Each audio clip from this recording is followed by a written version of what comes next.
I want to go right now to John Yoo, the former Deputy Assistant Attorney General, UC Berkeley law professor, clerk for Justice Thomas, I might point out. Andy McCarthy with us as well, the former Assistant U.S. Attorney. Andy, if I can begin with you, the former president made much to do in a separate remark from his Truth Social. The affidavit is heavily redacted, nothing mentioned on nuclear, total public relations subterfuge by the FBI and DOJ. Now, we'll show that full comment, but the nuclear thing, I wouldn't imagine that would have been part of this anyway. Right. You know, David Neal just talked about SCI, sensitive compartmentalized information. They use terms like SCI because you can't discuss the substance of classified information. That's why it's classified. I think that President Trump is getting poor advice because it seems to me, looking at this, that the Justice Department does not intend to prosecute him, at least on a classified information or records retention violation. But how would you know that, Andy? You know, you do searches at the end of an investigation, and that's why you never have this issue of, you know, releasing an affidavit in the middle of while the FBI is trying to gather evidence. The only way it makes sense to me that they're fighting so hard to avoid disclosing the information, because information in these kinds of affidavits typically gets disclosed eventually in a criminal case.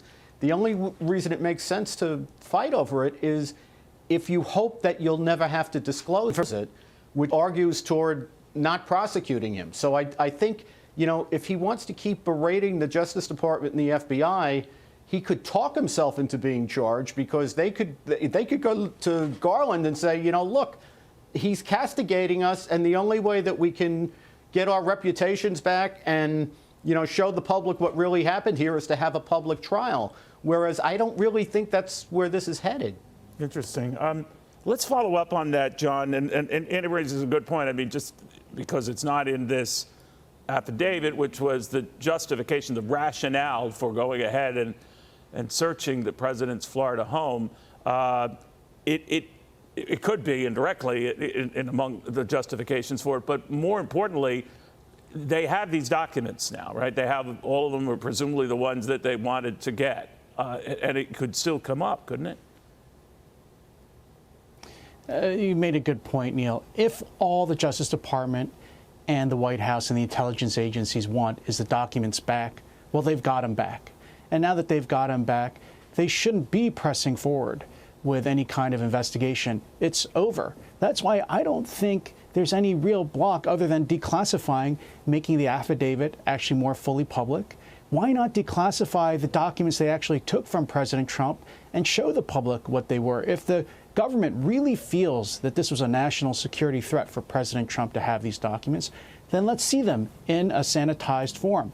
And if they really aren't that dangerous, then maybe President Trump really has a good point. But the other thing, Neil, is I agree with Andy. I have a hard time believing that this Justice Department is going to try to prosecute President Trump now that we've learned more details about how these documents were kept, that President Trump was just tossing them into boxes along with photos and clippings. I mean, sounds like a 95-year-old guy just throwing papers in a box.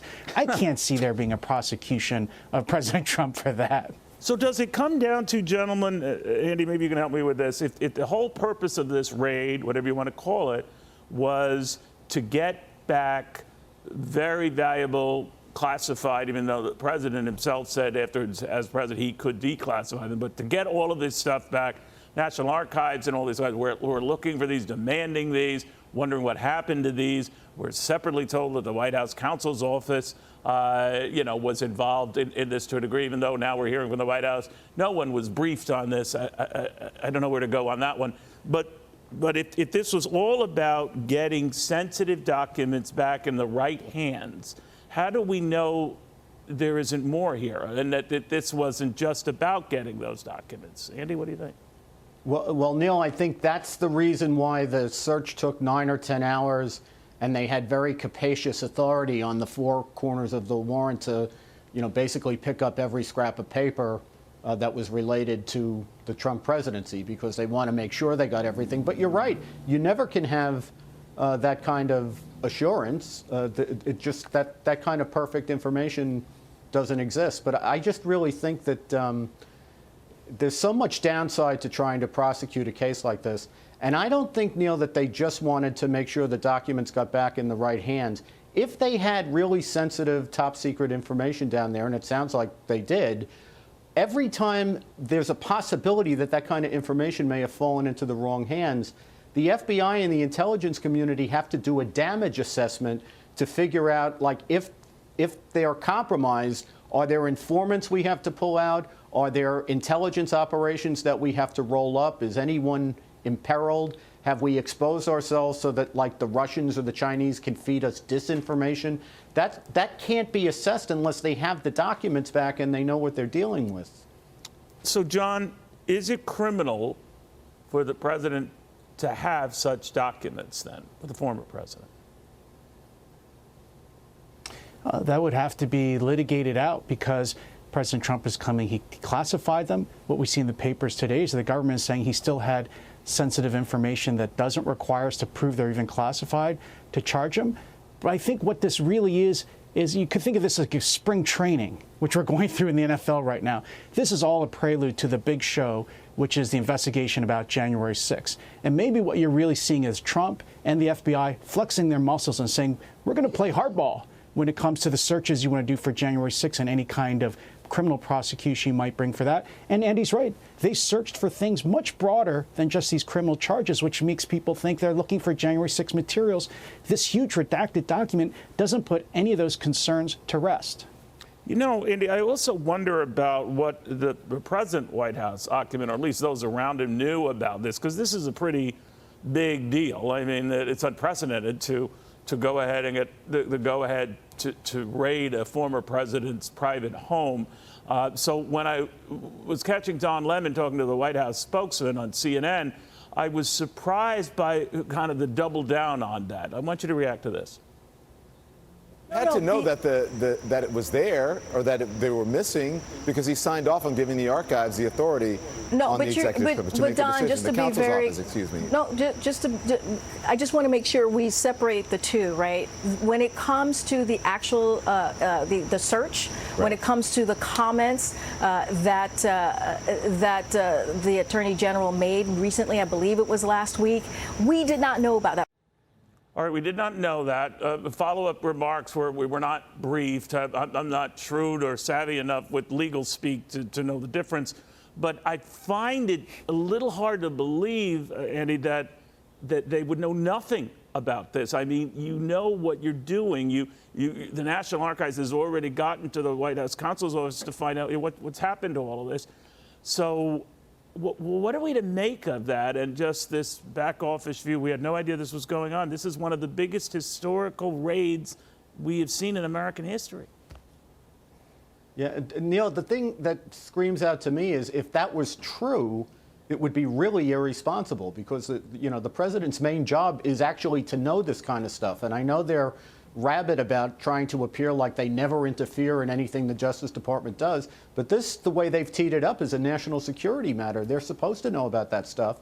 And we know that because these were presidential records of a former president, under the Presidential Records Act, the FBI couldn't have gotten them unless Biden approved it. And when Trump asserted executive privilege to try to delay or prevent the FBI from looking at the first 15 boxes until his team could examine them, it was Biden who overruled Trump's assertion of privilege. So the idea that he didn't know anything about this is belied by, not only common sense, but the statute and the information we already know.